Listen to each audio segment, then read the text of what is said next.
It is not only a joy, but a very significant moment to be with you all as we celebrate spirit of the International Day of Non-Violence, supporting girls' rights in Afghanistan.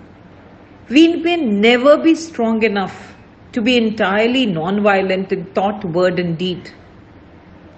But we must keep non-violence as our goal, as our ideal.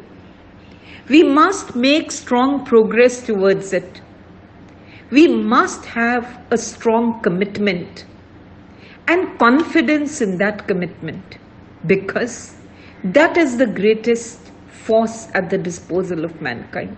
And who can understand better that we Indians, who have Gandhi as our father of the nation, who proved that non-violence is mightier than the mightiest weapon of destruction that could be devised by the ingenuity of man.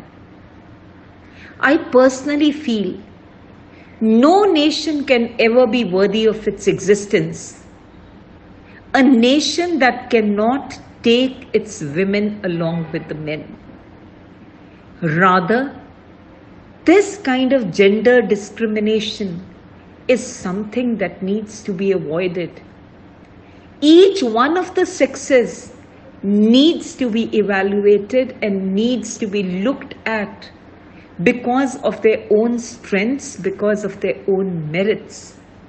We have proven that even in a freedom struggle, the women were fighting right by the side of men.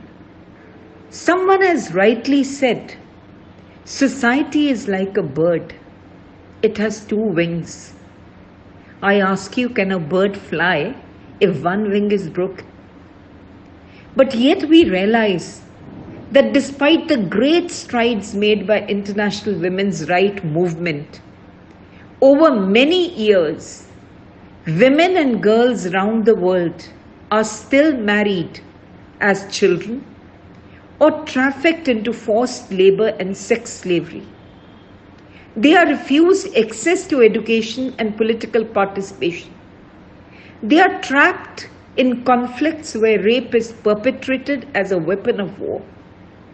Human Rights Watch is working towards the realization of women's empowerment and gender equality, protecting the rights and improving the lives of women and girls on the ground. To call women the weaker sex, I think, is an injustice to mankind. If by strength we mean moral power, we mean ethical power, we mean emotional maturity, we mean emotional strength, we mean greater intuition, we mean greater endurance, we mean greater courage, more self-sacrifice, a non-violent attitude, then I think the answer by itself is clear.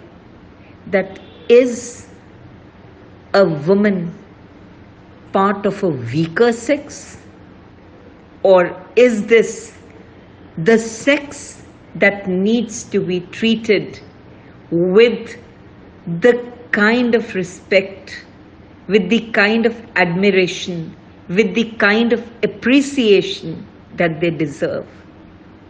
If non-violence is the law of our being, the future is woman. I have nursed this thought now for years, said Gandhi. And Gandhi showed the world that peace, respect and equality are the most powerful forces of change. And it is incumbent on us to build on this legacy. The situation in Afghanistan calls for everyone's attention.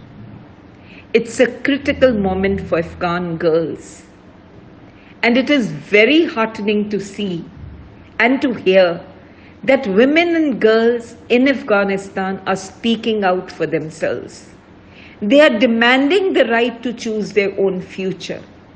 because we cannot ignore that the progress and future of a nation is dependent upon both men and women, boys and girls.